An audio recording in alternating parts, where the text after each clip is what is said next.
The telegram arrived at the ranch on a Tuesday morning in September of 1878, and Ryder Jenkins knew, before he even opened it, that his carefully ordered world was about to crumble.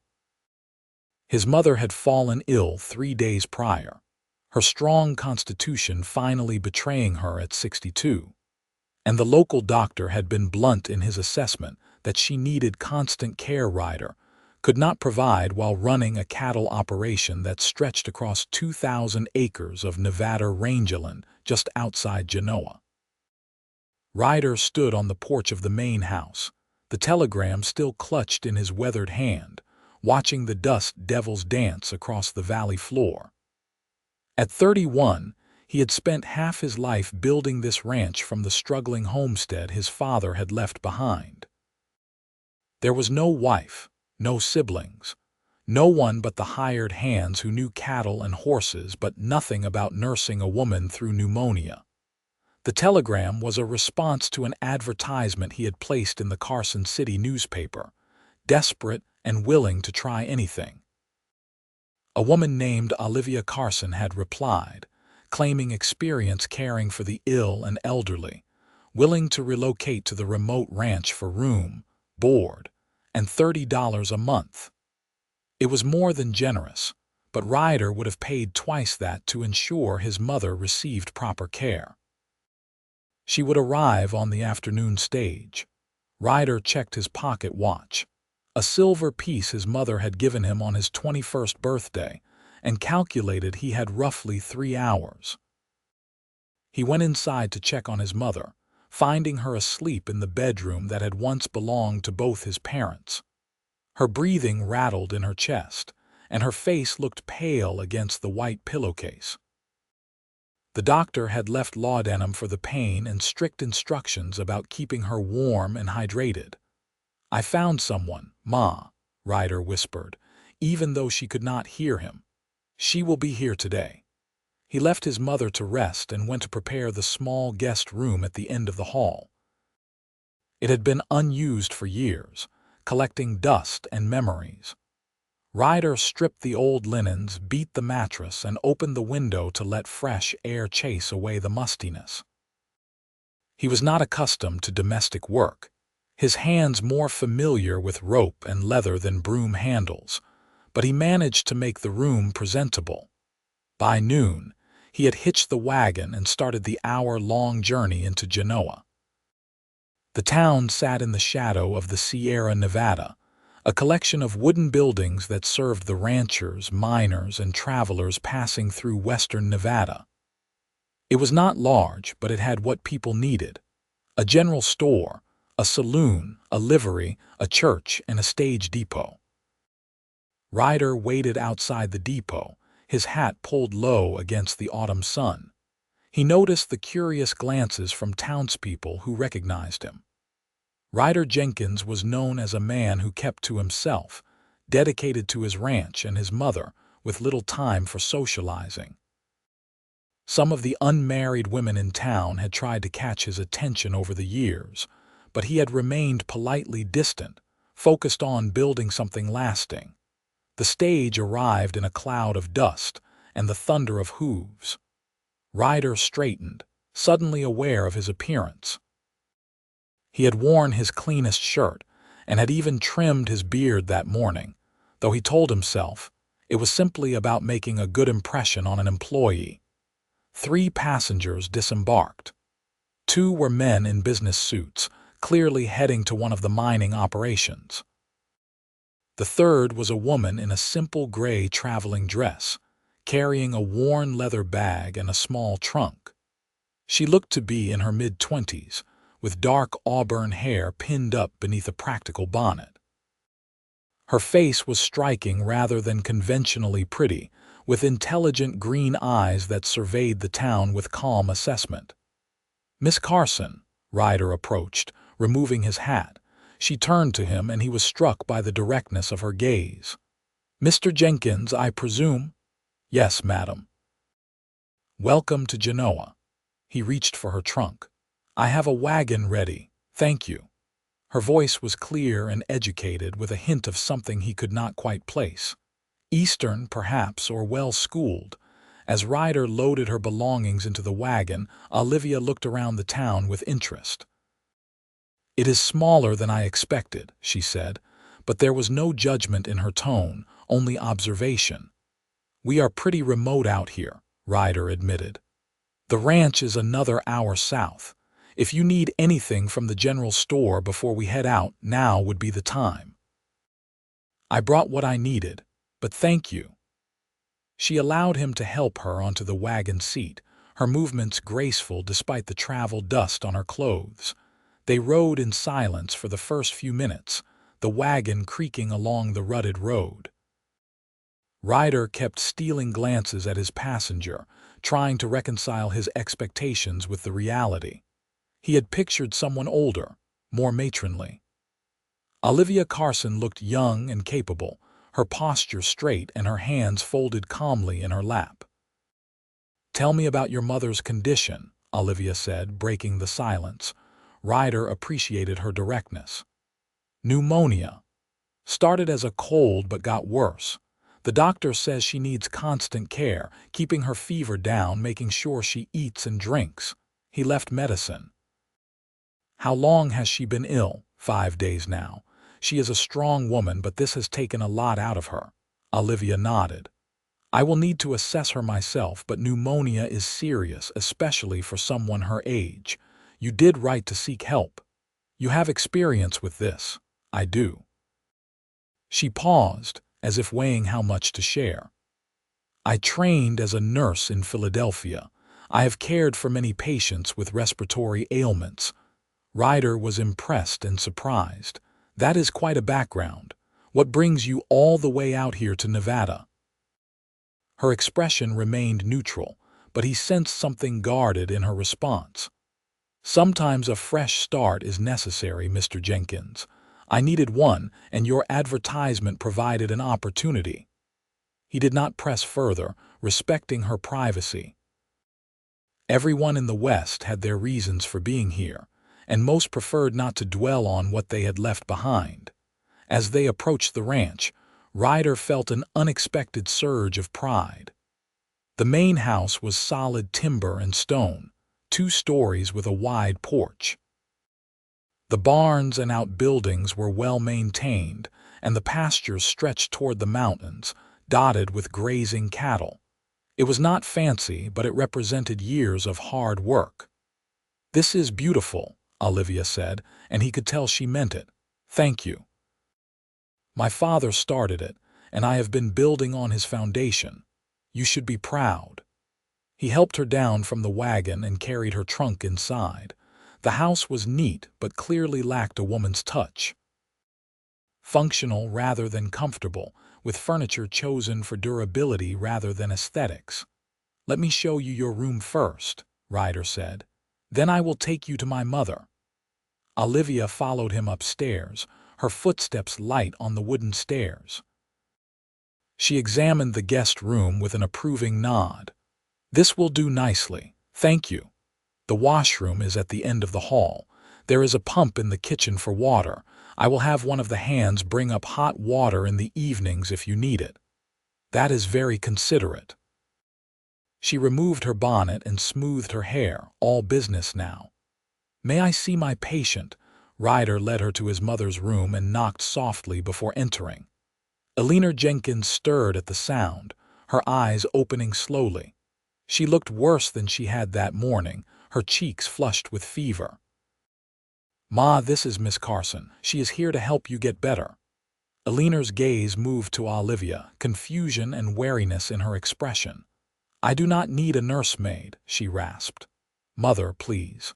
Ryder's voice was gentle but firm. Olivia approached the bed calmly, sitting in the chair beside it. "Mrs. Jenkins, I am Olivia. I know you are feeling poorly, and I am here to make things easier for everyone, including your son. He has a ranch to run, and he cannot do that properly if he is worried about you every moment." Something in Olivia's tone reached Ryder. The older woman relaxed slightly. "I suppose that makes sense. May I examine you?" Ryder nodded, and Olivia went to work with practiced efficiency. She checked Alina's pulse, listened to her breathing, felt her forehead. Ryder watched, impressed by her calm competence. "The fever is high," Olivia said. "When did she last have the medicine the doctor left?" "This morning, about 6 hours ago." "She can have more in 2 hours. In the meantime, I will need cool cloths and fresh water. And has she eaten today?" Ryder felt embarrassed. "I tried to get her to take some broth at noon, but she would not." "That is common. I will prepare something light." Olivia stood, rolling up her sleeves. "Show me the kitchen, please." For the next several hours, Ryder watched Olivia transform from a travel-weary passenger into a focused caregiver. She prepared a thin chicken broth with herbs from her own supplies, coaxing Alina to take small sips. She changed the bed linens with Ryder's help, making his mother more comfortable. She set up a system of cool compresses to bring down the fever, working with a quiet determination that put Ryder at ease. By evening, Alina was resting more peacefully than she had in days. "You should eat something yourself," Ryder said to Olivia as she emerged from his mother's room. "I can make dinner. I can help. You have done enough today, traveling to town and back." They worked together in the kitchen, a surprisingly easy partnership. Ryder prepared steaks from the ranch's own cattle while Olivia made biscuits and gravy. The work crew, 3 ranch hands who lived in the bunkhouse, came in for their meal and Ryder introduced them. "This is Buck, Thomas, and young William," he said. "They keep this place running. Boys, this is Miss Carson. She is here to care for my mother." The men were polite but curious, nodding their greetings. Buck, the oldest at 50, removed his hat. "Madam, right glad you are here. We have been worried about Mrs. Alina." "Thank you. I will do my best for her." After dinner, the hands returned to the bunkhouse, and Ryder found himself alone with Olivia for the first time since they had arrived at the ranch. They sat on the porch, watching the sun set behind the mountains, painting the sky in shades of orange and purple. "Your mother is strong," Olivia said. "With proper care, I believe she will recover." "I hope you are right." Ryder leaned against the porch railing. "I appreciate you coming all this way. It is my job." But she said it kindly, without coldness. Still, not many women would be willing to come to a remote ranch to care for a stranger. Olivia was quiet for a moment. "As I said, I needed a fresh start. This seemed like the right opportunity." Ryder wanted to ask more but held back. Instead, he said, "If there is anything you need, anything at all, just let me know." "I will, thank you, Mr. Jenkins. Call me Ryder. We are not formal out here." She smiled slightly. "Then you should call me Olivia." "Olivia."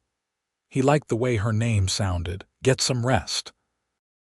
Tomorrow will be another long day."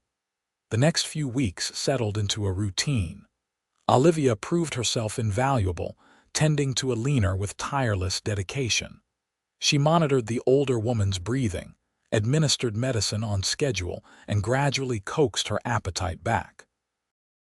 Ryder watched his mother improve day by day, the color returning to her cheeks, her breathing growing easier. But Ryder also found himself watching Olivia. She was up before dawn, checking on Alina before preparing breakfast for everyone. She moved through the house with quiet efficiency, bringing a sense of order that had been missing. She was intelligent and well-read, and in the evenings after Alina had fallen asleep, she would sometimes sit with Ryder on the porch or in the parlor, talking about books, politics, or life in general. He learned she had grown up in Philadelphia, the daughter of a doctor.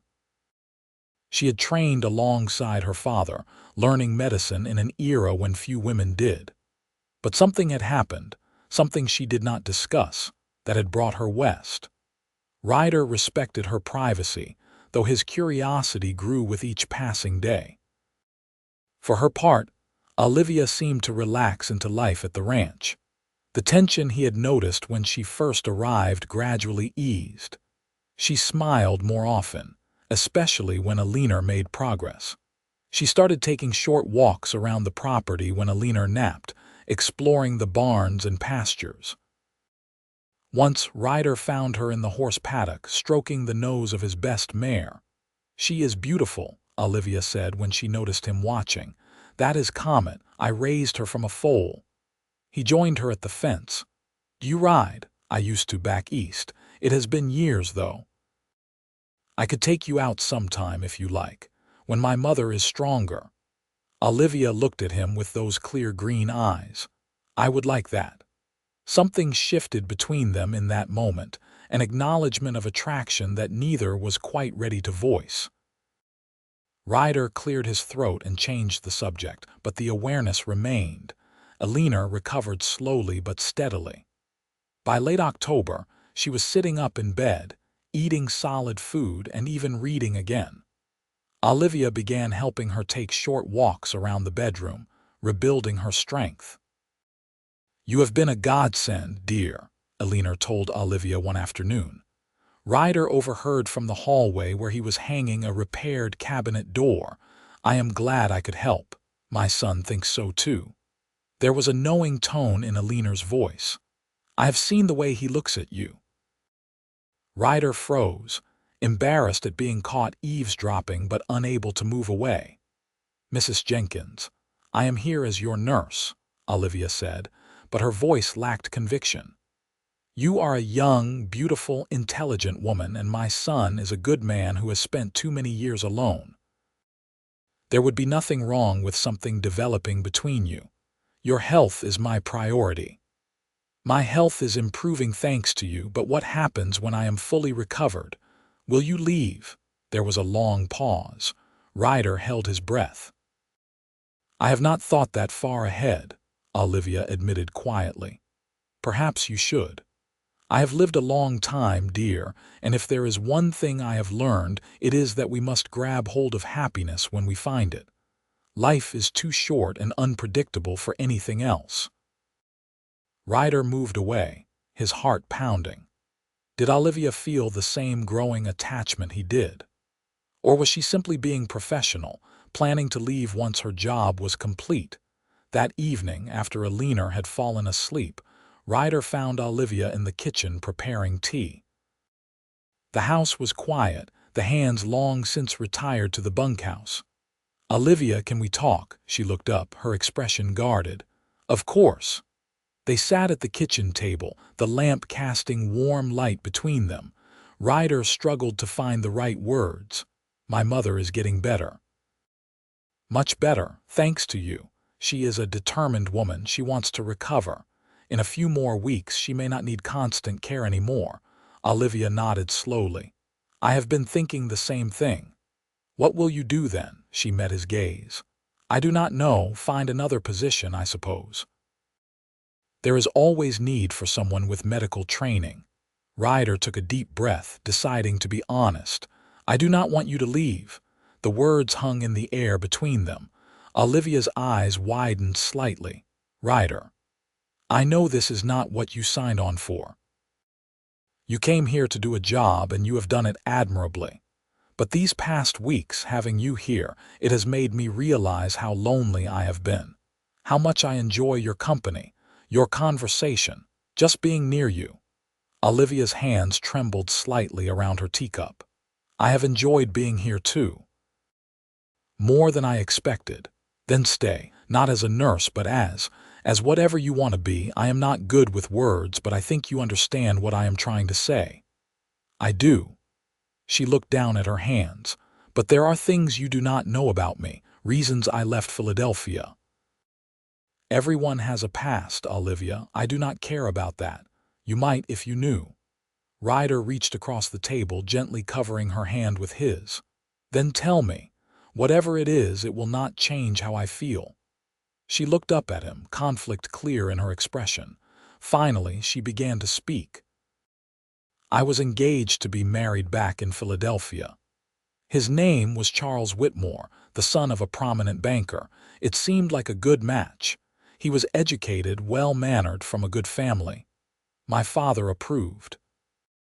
Ryder listened without interrupting. though his jaw tightened at the mention of another man. But as our wedding approached, I discovered that Charles had a temper. He was skilled at hiding it in public, but in private, he became controlling and cruel. He did not like me practicing medicine, said it was improper for his future wife. He wanted me to be decorative and obedient. You are far too strong for that. A sad smile crossed her face. I told him I could not marry him, that I was calling off the engagement. He did not take it well. He tried to force me to change my mind, using his family's influence to damage my reputation. He told people I was unstable, that I had delusions of being a doctor, that I needed to be controlled for my own good. Ryder's anger flared.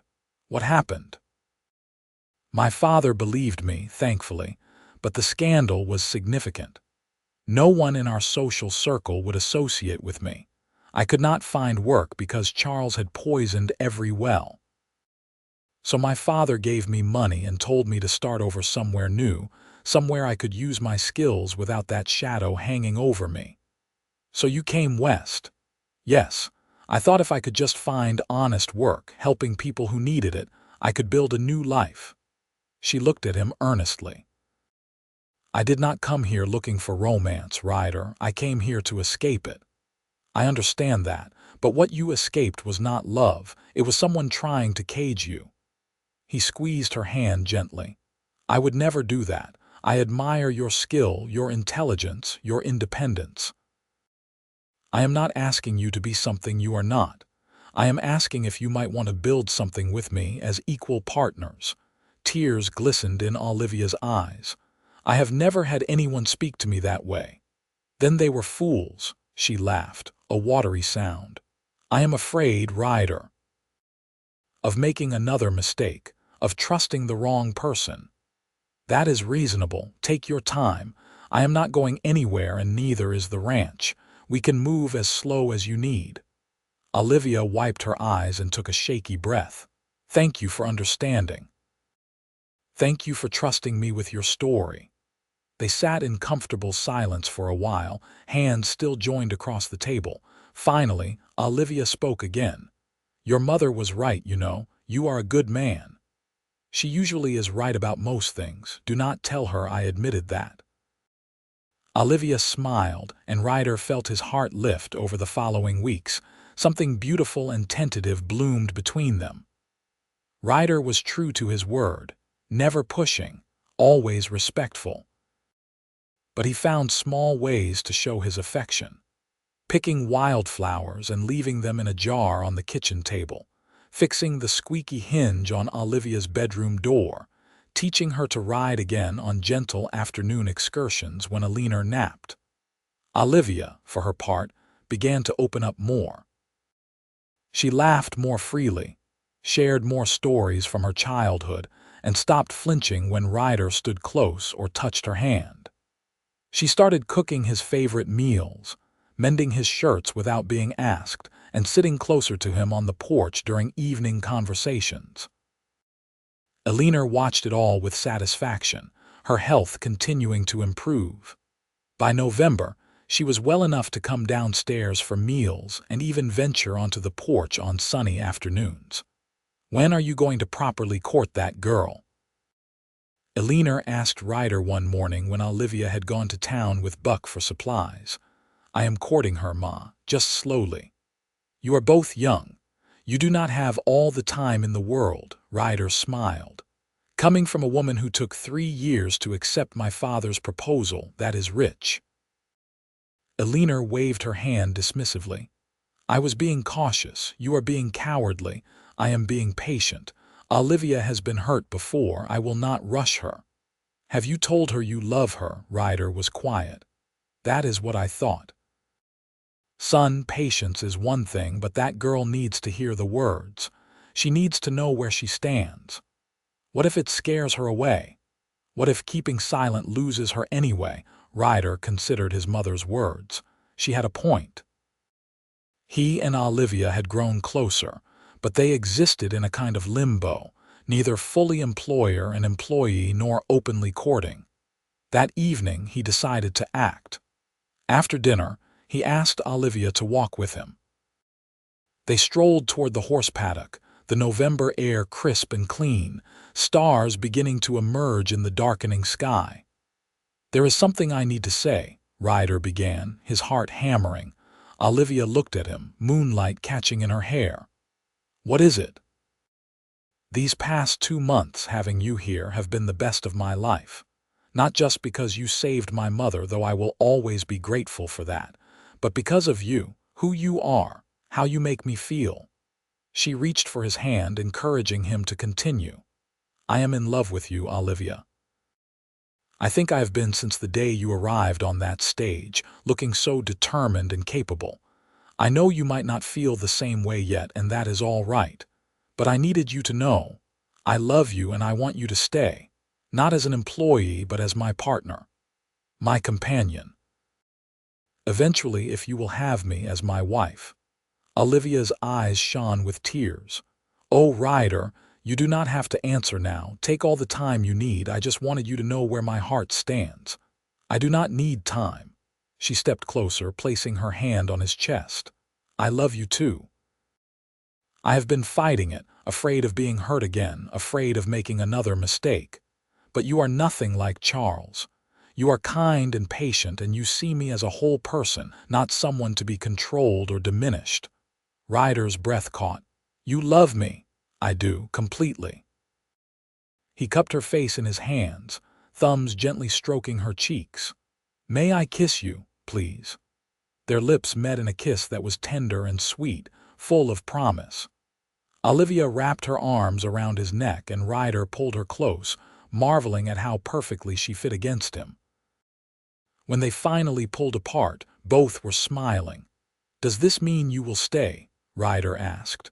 "Wild horses could not drag me away." They walked back to the house hand in hand, finding Alina waiting on the porch with a knowing smile. "About time," she said simply. The courtship that followed was proper by Genoa standards, though anyone with eyes could see the depth of feeling between Ryder and Olivia. They attended church together on Sundays, took meals with Alina, and continued their evening walks. Ryder officially asked Alina's blessing, which she gave enthusiastically, and then asked Olivia to marry him with his grandmother's ring, a simple gold band with a small diamond. She said yes, without hesitation. They were married in February of 1879 in the small church in Genoa, with Alina healthy enough to attend and beam with pride. The ranch hands were there, cleaned up and uncomfortable in Sunday clothes. Half the town turned out, curious about the Eastern woman who had captured the heart of their most eligible bachelor. Olivia wore a cream-colored dress she had sewn herself, simple but elegant, with her auburn hair pinned up and adorned with wildflowers despite the winter season. Ryder wore his best suit, looking proud and slightly overwhelmed as he spoke his vows. "I promise to honor you, cherish you, and stand beside you as an equal partner for all my days," he said, his voice thick with emotion. "I promise to love you, trust you, and build a life with you that honors both our strengths," Olivia responded, tears streaming down her face. When the preacher pronounced them husband and wife, Ryder kissed her with such tenderness that several of the older women in attendance wiped their eyes. The wedding celebration was held at the ranch, with tables set up in the barn and food contributed by neighbors. There was music and dancing, laughter and toasts. Alina moved through the crowd, looking healthier than she had in months, accepting congratulations and clearly delighted with her new daughter-in-law. As the sun set and the guests began to depart, Ryder and Olivia stood together on the porch of their home, watching the last wagons roll away. "Happy?" Ryder asked, his arm around her waist. "Blissfully," Olivia replied, leaning into him. "Ready to start our life together. I have been ready since the day I decided to answer your advertisement." He kissed the top of her head. "Best decision I ever made placing that ad." "Best decision I ever made," responding to it. They went inside together, into the home they would share, ready to face whatever the future brought. The first year of marriage was an adjustment, but a joyful one. Olivia took on managing the household while continuing to use her medical skills to help neighbors when needed. She became known throughout the valley as someone who could be called on for everything from difficult births to setting broken bones. Ryder supported her fully, proud of his wife's abilities and reputation. Elena remained healthy, living in the main house and helping where she could. She and Olivia formed a deep bond, more like mother and daughter than mother-in-law and daughter-in-law. Elena taught Olivia the ins and outs of ranch life, while Olivia continued to monitor Elena's health, ensuring the pneumonia never returned. Ryder and Olivia's love deepened with time. They worked side by side, building the ranch and their relationship with equal dedication. Ryder learned to express his feelings more openly, and Olivia learned to trust completely. Their partnership was exactly what Ryder had promised: equal, respectful, and filled with genuine affection. In the spring of 1880, Olivia discovered she was pregnant. The news filled the ranch with excitement. Elena immediately began planning, pulling out baby clothes she had saved from Ryder's infancy. Ryder was alternately thrilled and terrified, constantly worrying about Olivia's health. "I am a trained nurse," Olivia reminded him gently when he fussed over her for the third time in an hour. "I know what I am doing." "I know, but you are also my wife in carrying our child. I am allowed to worry," she kissed him. "Worry a little, not constantly." The pregnancy progressed smoothly. Olivia continued her work, though she limited her house calls as her belly grew. The ranch hands became protective of her, insisting on carrying anything heavy and helping her mount and dismount her horse until she finally agreed to stay closer to home. On a crisp morning in December of 1880, Olivia went into labor. Ryder sent William racing to town for the doctor while Elena and Buck stayed with Olivia. Ryder paced the parlor, more nervous than he had ever been facing wild cattle or difficult weather. The labor was long but uncomplicated. Just after sunset, a baby's cry filled the house.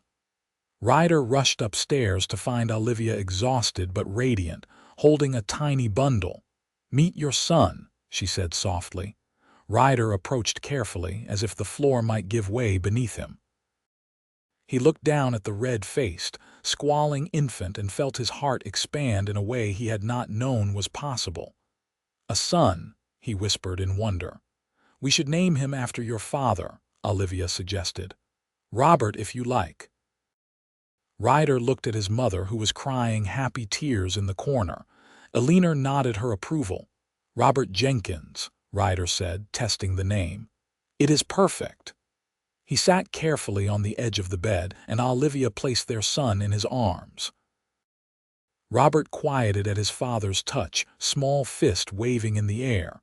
Ryder touched that tiny hand, marveling as his son's fingers wrapped around his much larger one. "Hello, Robert. I am your father. I promise to do my best by you." Olivia smiled, exhausted but happy. "He is beautiful. He looks like you. He has your chin."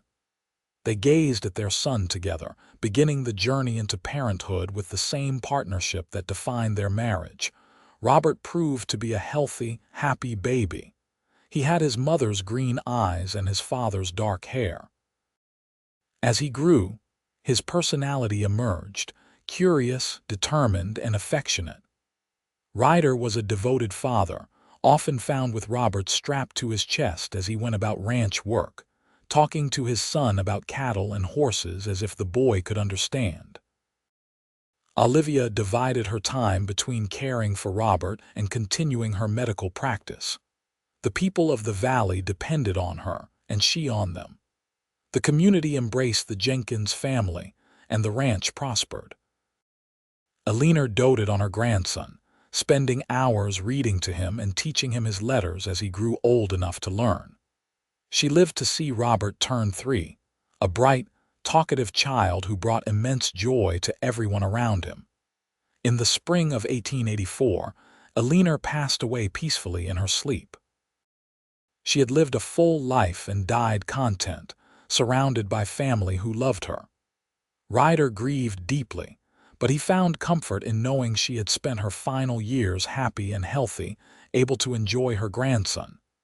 "She loved you," Olivia told him as they stood over Eleanor's grave. "She told me once that bringing me here to care for her was the best thing you ever did because it gave her both her health back and a daughter." Ryder pulled Olivia close. "I miss her. I do too. But her legacy lives on in Robert and in this family we have built." Life continued. Robert grew into a strong, intelligent boy who loved the ranch as much as his father did. In 1886, Olivia gave birth to twin girls, Sarah and Elizabeth, who kept the household lively and loud. Ryder was outnumbered by women now, but he would not have had it any other way. The ranch continued to thrive under Ryder's management. He expanded the operation, adding sheep to complement the cattle, and invested in better breeding stock. Olivia's medical practice grew as well. She became known throughout western Nevada as a skilled healer, and families traveled long distances to seek her care. Despite their busy lives, Ryder and Olivia never lost the connection that had brought them together. They still took evening walks, still sat on the porch talking after the children were asleep, still found moments to steal kisses and whisper words of love. "You ever regret it?" Ryder asked one evening in the summer of 1890. They sat watching the sunset, Robert now 9 and helping the ranch hands, the twins playing in the yard with their dolls. "Regret what? Leaving Philadelphia? Your old life, coming all the way out here?" Olivia turned to him with such love in her eyes that his breath caught. "Never. Not for a single moment. That advertisement led me to you, to this life, to our children. It led me to everything I needed but did not know I was looking for. I love you, Olivia Jenkins. And I love you, Ryder Jenkins, today, tomorrow, and for all the tomorrows we have left." He kissed her as the sun painted the sky in brilliant colors, the same sky that had witnessed their first meeting, their first kiss, their wedding, and every precious moment since. Robert called out from the barn, asking his father to come see a new calf. The twins ran up the porch steps, chattering about the flowers they had picked. Life on the ranch continued its beautiful, chaotic rhythm. As years passed, the Jenkins family became a cornerstone of the Genoa community. Robert grew into a fine young man, eventually taking over more responsibility on the ranch. The twins, Sarah and Elizabeth, inherited their mother's interest in medicine and their father's business sense. Sarah showed particular aptitude for healing and began training with her mother, learning the skills that had brought Olivia west all those years ago. Elizabeth was more interested in the business side of ranching, helping her father with accounts and planning. Together, the children represented the best of both their parents. In 1895, a young woman named Margaret arrived in town, fresh from St. Louis and looking for teaching work. Robert, now 23, fell for her immediately. Ryder and Olivia watched their son court Margaret with the same patience and respect Ryder had shown Olivia, and they approved wholeheartedly when Robert asked to marry her. The wedding was held at the ranch, much larger than Ryder and Olivia's had been, reflecting the family's growth and standing in the community. As Ryder watched his son marry the woman he loved, he reached for Olivia's hand. "We did well," he whispered. "We did," she agreed. Robert and Margaret settled in a new house Ryder had built on the northern edge of the property, beginning their own journey together. The twins, now 9, served as flower girls and took their role very seriously. More years flowed by like the creek that ran through the ranch property, constant and life-giving. Grandchildren arrived, first from Robert and Margaret, then eventually from Sarah after she married a doctor she met while studying in Carson City, and finally from Elizabeth after she married the son of a neighboring rancher. Ryder and Olivia grew older together, their hair graying, their faces lined with the marks of lives well lived. The ranch passed primarily to Robert's management, though Ryder remained active and involved. Olivia continued her medical practice well into her 60s, finally training Sarah to take over fully only when her own health demanded it. They celebrated their 30th wedding anniversary in 1909, surrounded by children, grandchildren, and friends from across the valley. The party lasted all day, with food and music and storytelling. When someone asked Ryder the secret to their long, happy marriage, he looked at Olivia and smiled. "Respect," he said simply. "Love, certainly, but respect even more. Seeing your partner as an equal, supporting their dreams as much as your own, and never taking each other for granted. And choosing the right person to begin with," Olivia added, squeezing his hand. "I chose very well. So did I the day I placed that advertisement." They laughed together, the same easy laughter that had marked their relationship from the beginning. As the sun set on their anniversary celebration, Ryder and Olivia slipped away from the crowd, walking hand in hand to the horse paddock, where he had first told her he loved her all those years ago. The ranch spread out before them, golden in the fading light, alive with the sounds of family and happiness. "No regrets?" Ryder asked, echoing his question from years before. "Not a single one," Olivia confirmed. "You?" "Only that I did not meet you sooner, so we could have had more years together. We have had plenty, and with luck, we will have many more." Ryder pulled her into his arms, kissing her with the same tenderness he had shown on their wedding day. "I love you, Olivia, more now than ever." "And I love you. You healed my heart when I did not think it could be healed. You gave me a life beyond my wildest dreams. You did the same for me. You came to care for my mother, but you stayed and cared for my heart. You made me whole." They stood together in the twilight, two people who had found each other against all odds, who had built a life and a legacy together. The ranch would continue through their children and grandchildren, but more importantly, the love they had built would continue, passed down through generations as an example of what partnership and respect and genuine affection could create. As darkness fell and stars emerged overhead, Ryder and Olivia walked back to the main house, where their family waited. They had started with an advertisement in a newspaper and a desperate need. They had built something extraordinary, a love that had weathered every storm, grown stronger with each passing year, and created ripples that would extend far beyond their own lives. The house glowed with lamplight and echoed with laughter. Robert called out for his parents to come settle an argument about who had won the horse race earlier. The grandchildren ran to hug their grandparents. Margaret and Sarah were in the kitchen, probably swapping recipes or medical advice. Elizabeth and her husband discussed expanding their own ranch. It was chaos and perfection, the beautiful mess of a large, loving family. Ryder looked at Olivia and she looked back at him, and in that glance passed 30 years of shared history, countless moments of joy and sorrow, triumph and struggle, all woven together into the tapestry of their life. They had found each other in 1878, two souls looking for something they could not quite name. They had found love, partnership, and purpose. They had built a ranch, raised children, and created a legacy that would outlast them both.